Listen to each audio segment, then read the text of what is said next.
What's going on, everyone? Today, I want to just briefly discuss mental health in general, and in particular, with that, your mental health in job interviews. Um, especially for people out there looking for jobs and whatnot, how soul crushing sometimes it can be when you apply to jobs, you go to interviews, you think everything went well, and then from there, it's just like you either never hear back or you get some automatic email saying we thank you for your time. Um, we're not proceeding with you. Just something like that. If they do that, because a lot of times they'll just ghost you. Um, you know, and for example, I even have a job interview coming up, and I just feel like I don't know how to describe this, but I feel like the job market, just getting jobs today, it's not even like it was 5 to 10 years ago. It's like you go in there, you try to sell them for 30 minutes, tell them about yourself, try to, obviously be in a good mood, act peppy, all that, um, for 30 minutes or an hour or whatever. And then the decision is made.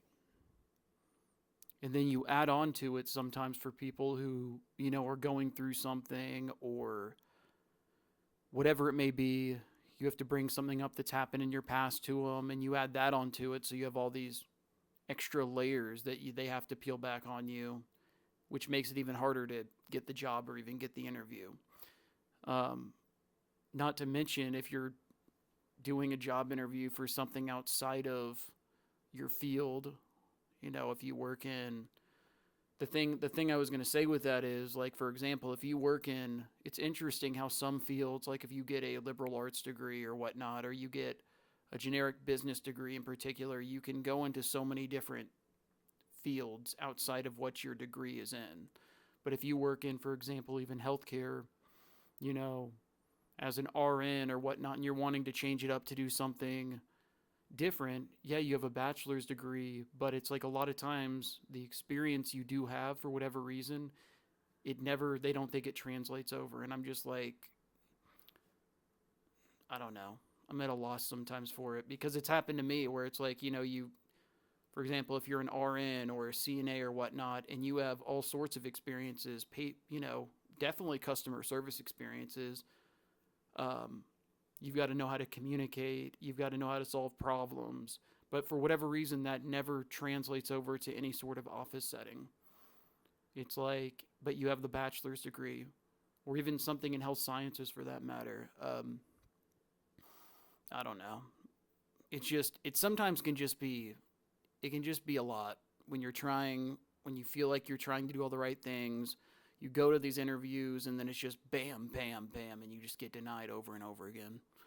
It's why I think the people who should be getting the most chances out there, which which make it even harder, are the people who, for example, have been through, let's say they're a felon, for example.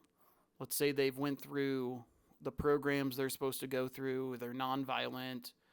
Um, Nothing, just let's just say they're nonviolent or whatnot even, and they have a work history, and then they go into the market, and it's like you check that box as a felon. Okay, you're probably automatically not even going to get a phone interview. You'll just get a rejection. But even if you do get an interview, you're like, okay, I'm getting my foot in the door, and then it's like they want to briefly know about whatever the situation may be, and then it's just, oh nope, to the side again.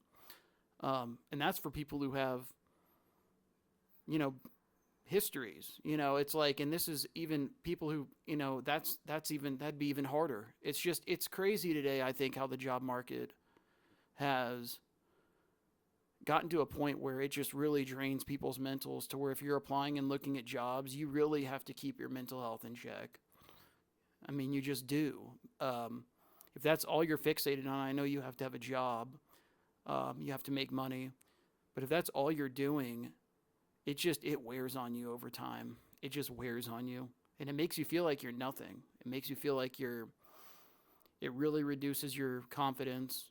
It makes you second guess everything. It it just, I don't know, it just makes you feel like you're a burden and that you're not good enough. Um, yeah, it's wild.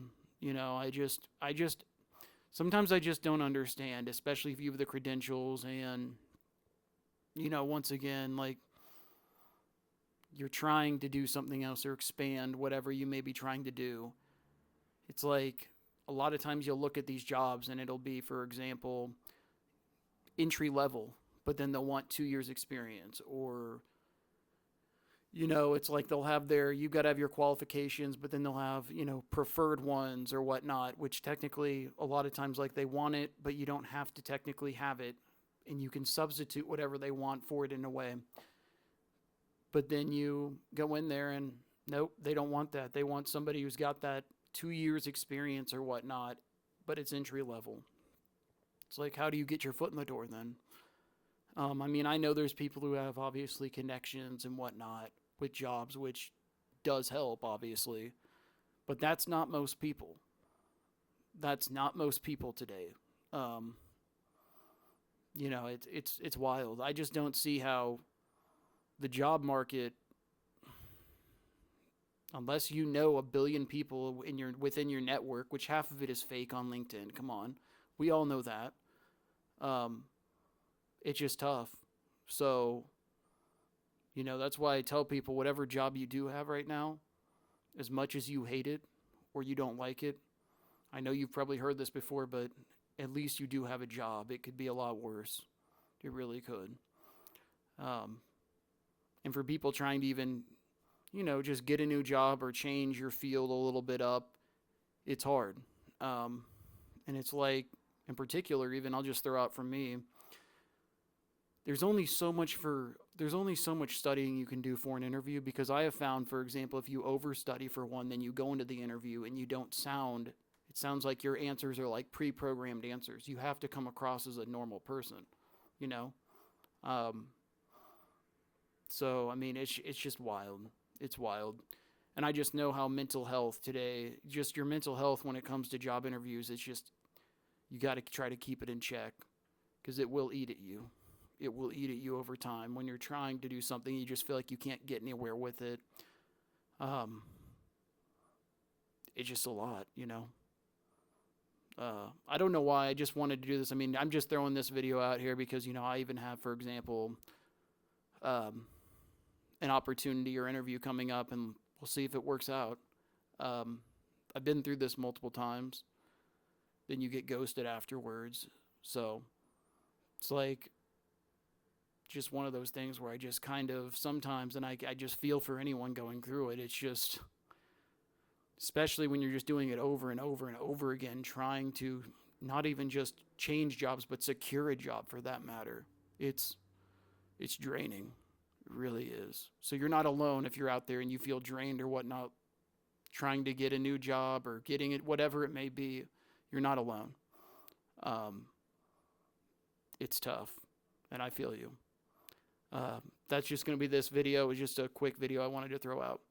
Um, yeah, just a real quick mental health video, and just the mental health and the job search, how you have to keep it in check.